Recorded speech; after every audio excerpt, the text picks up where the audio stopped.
Hello, fifth class. I hope you all are well at your homes. Yesterday we discussed about the ectorial frustration and evergreen frustes. कल अपन ने ectorial frustes और evergreen frustes के बारे में discuss किया था. आज अपन वहाँ की वाइल्ड लाइफ के बारे में डिस्कस करेंगे.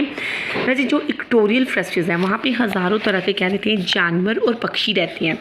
कुछ ऐसे एनिमल्स पाए जाते हैं जो सिर्फ प्लांट्स खाते हैं और किसमें रहते हैं, इसके नीचे रहते हैं, कैनपी के नीचे. जैसे लाइक मंकीज़ हो गए, लीमर्स, ये भी क्या होता है, बंदर जैसा जानवर होता है. मार्मोसेट, ये भी एक छोटे बंदर जैसा ही जानवर पाया जाता है वहाँ पे. और फ्लाइंग स्क्विरल्स, पेट्स एक्सेट्रा ये ग्रुप में रहते हैं एट द लोअर लेवल्स. कहते हैं जब आप फर्स्ट के लोअर लेवल पे आते हो, एनिमल्स दैट कैन रन, कहते हैं वहाँ पे वो एनिमल्स पाए जाते हैं जो दौड़ सकती हैं, फ्लटरी कर सकती हैं, होप एक टांग पर उछलती हैं. And climb in the underground first undergrowth are found, कहते हैं वो वहाँ पे पेड़ों के ऊपर चढ़ सकते हैं. वहाँ पे जानवर पाए जाते हैं ऑन द फर्स्ट फ्लोर. जो फर्स्ट फ्लोर है वहाँ पे कैसे जानवर पाए जाते हैं, लाइक एप्स रहते हैं, chimpanzees, gorillas, elephants and jaguars रहते हैं. There are also many colourful birds such as toucans, parrots and macaws, कहते हैं वहाँ पे सुंदर सुंदर पक्षी भी पाए जाते हैं. जैसे लाइक मास्क्यूज ये रहे कलरफुल, कहते हैं पक्षी पाए जाते हैं.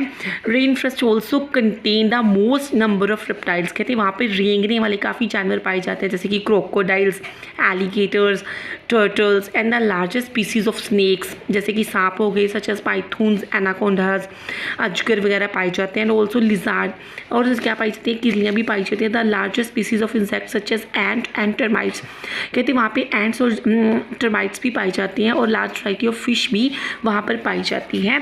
बहुत ज़्यादा एनिमल्स है, कहते हैं कहाँ पे रहती हैं, रेन फॉरेस्ट के अंदर पाए जाते हैं. उनकी क्या होती है, अलग अलग विशेषताएँ होती हैं. एग्जाम्पल के तौर पर स्लॉथ्स, कहते हैं एक भालू होते हैं स्लॉथ्स, ये बहुत ज़्यादा इसको लेज़ी भालू माना जाता है. कहते हैं लंबे समय के लिए ऐसे ही क्या करता रहता है, उल्टा होकर आराम ही करता हुआ दिखाई देता है.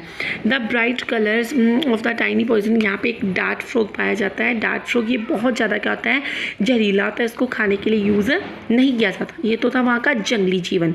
अब आप पढ़ेंगे human life in the ectorial frustration, कि भी ह्यूमन लाइफ कहाँ पे है. रची पिग्मीज है, ये क्या है, वहाँ का एक कबीला है. उसके बाद है होली मैन, ये भी क्या एक कबीले का मैन है. कि भी वहाँ पे जो एरियाज़ है वहाँ पे अलग अलग कबीले रहते हैं. कहते हैं जो लाइफ है बहुत ज़्यादा टफ है इस रीज़न में. जो ट्राइबल पीपल है, कहते हैं बहुत सादी ज़िंदगी जीते हैं वो. कहते हैं वो ट्राइब्स के अंदर रहते हैं. कहते हैं जैसे कि कॉन्गो है, कॉन्गो रिवर है, वहाँ पे पिग्मीज पाए जाते हैं, यानी कि पिग्मीज कबीला पाया जाता है. मलेशिया के अंदर सेमांग्स पाई जाती हैं. ब्राज़ील के अंदर यानोमामी कबीला पाया जाता है. और सुमत्रा के अंदर कुबुस कबीला पाया जाता है. ये क्या हंटर्स एंड गैथरर्स हैं, यानी कि ये अभी भी कुछ भी खेती वगैरह खुद नहीं करते हैं. ये क्या करते हैं, शिकार करते हैं और खाने को इकट्ठा करते हैं. कहते हैं खाने, कौन सा खाना इकट्ठा करते हैं, देखो ये वाला खाना करते हैं, प्लांट्स हो गए, पौधे हो गए, मीट हो गई, फिश हो गई, इंसेक्ट और हनी का इकट्ठा करते हैं. अदर रेन फॉरेस्ट ट्राइब्स, कहते हैं और कबीले, जैसे लाइक एक पपुआ के अंदर हुली कबीला पाया जाता है. न्यू जाइनिया बंटूज ऑफ जायरे, जायरे के अंदर बंटू कबीला पाया जाता है. डाइक्स ऑफ बर्नियो के अंदर पाया जाता है. फॉर्म फार्मिंग कम्युनिटीज़, कहते हैं यहाँ पे क्या करते हैं, फार्मिंग कम्युनिटीज़, मतलब कि भी किसानों की कम्युनिटीज़ की तरह, वो किसानों की तरह रहते हैं. जी एक ट्राइब्स है, ये क्या करते हैं, खेती करती हैं. इसके लिए वो क्या करते हैं, किसी जंगल के पार्ट को जला देते हैं और क्रॉप्स लगाते हैं वहाँ पे 2 या 3 साल के लिए.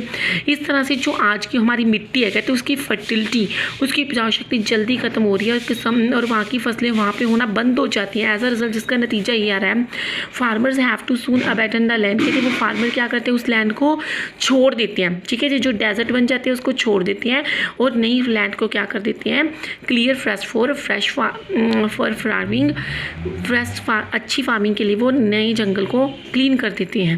कहते हैं many native tribes also practice plantation farming in areas, कहते हैं यहाँ पे जो नेटिव ट्राइब्स हैं वो भी प्लांटेशन फार्मिंग करते हैं. Have been cleared of rain forests, उन्होंने काफ़ी ज़्यादा जंगलों को साफ कर दिया है.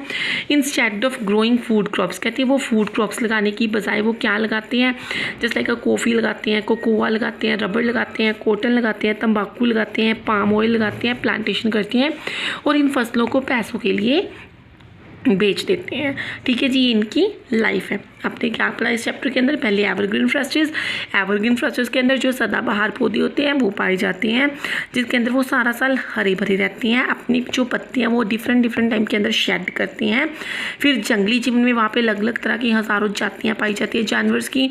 और फिर ह्यूमन लाइफ के अंदर वहाँ पे अलग अलग कबीलों में लोग रहते हैं. कुछ तो फार्मर बन चुके हैं, कुछ अभी भी हंटर और गैदरर्स हैं.